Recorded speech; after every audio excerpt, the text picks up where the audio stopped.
Some mornings I wake up with a sense of blind panic.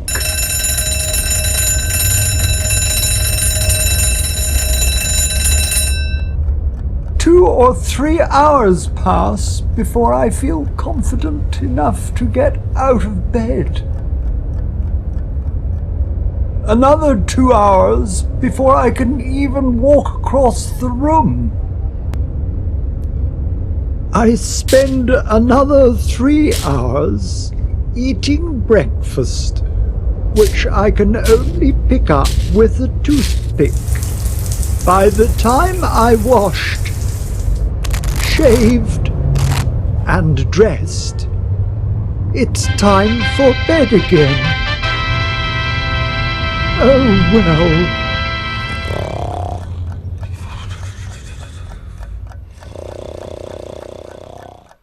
Oh, Mr. Harris! Mr. Shiner called. He said he won't be in today, as he's not feeling very well. Not feeling well? He's been employed at this firm for 18 months now, and we've never actually set eyes on him. This is not good enough. You have his address? I'm going to pay him a surprise visit.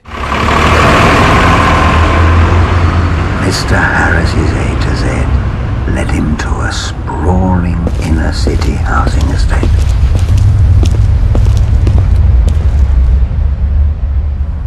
He made his way to flat 592A, along a landing on the 48th floor.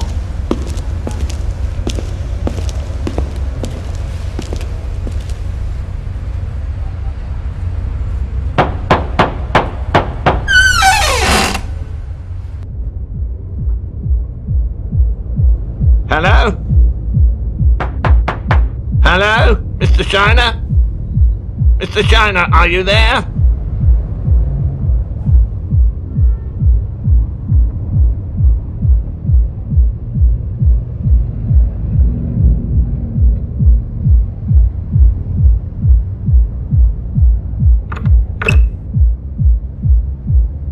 Mr. Shiner, are you there?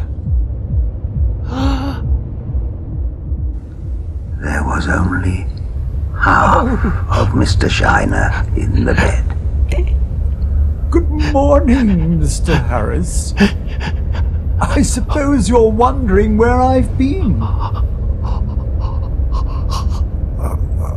As you see, I'm not quite all myself today. Perhaps I could come in and do just half a day. Actually, it's rather good. Having just half a body, I save a lot of money, you know. I only eat half what I used to, and pay half fare on the bus. Mr. Harris, are you all right? You look pale and sweaty.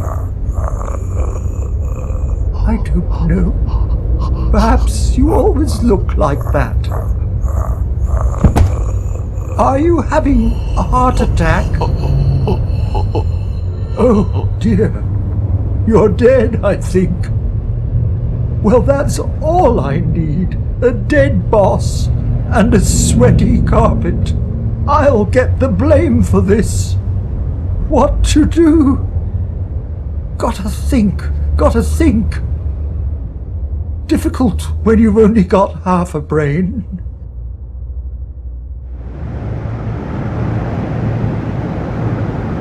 I'll make it look like a nasty traffic accident.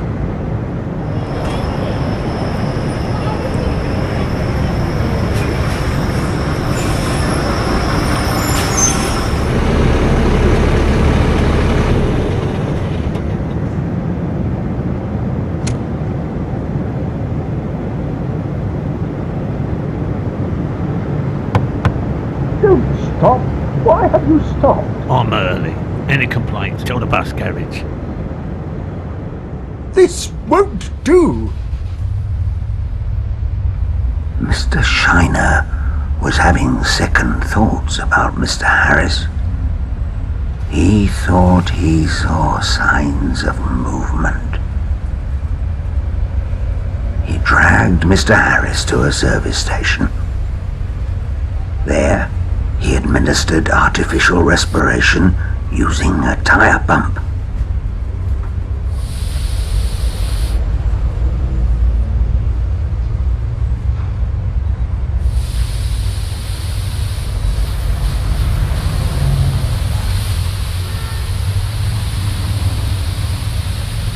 That's just like the one I have at home.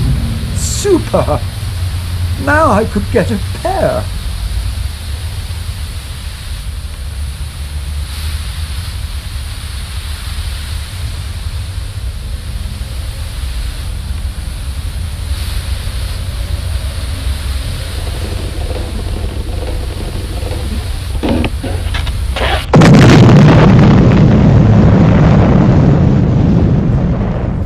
Mr. Harris's body parts were strewn over a large part of SE-16.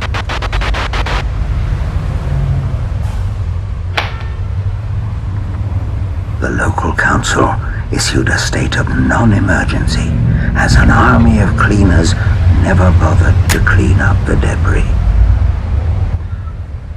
An official non-inquiry was held into the event. It was left to Mr. Shiner to pick up the pieces.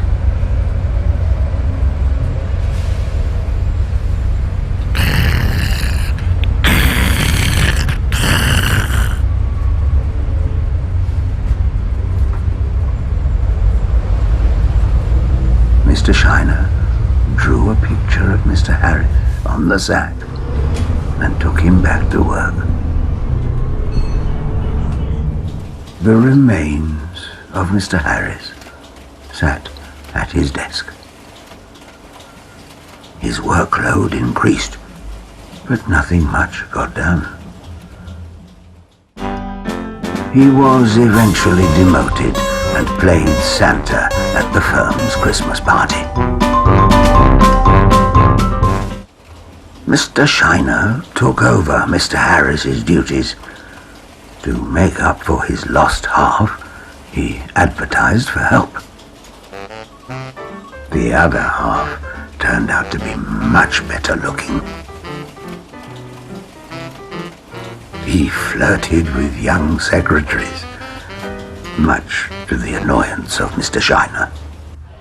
After an argument, it was decided they better split.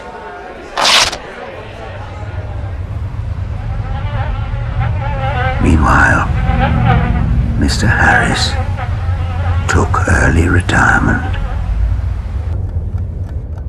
and Mr. Shiner went back to bed.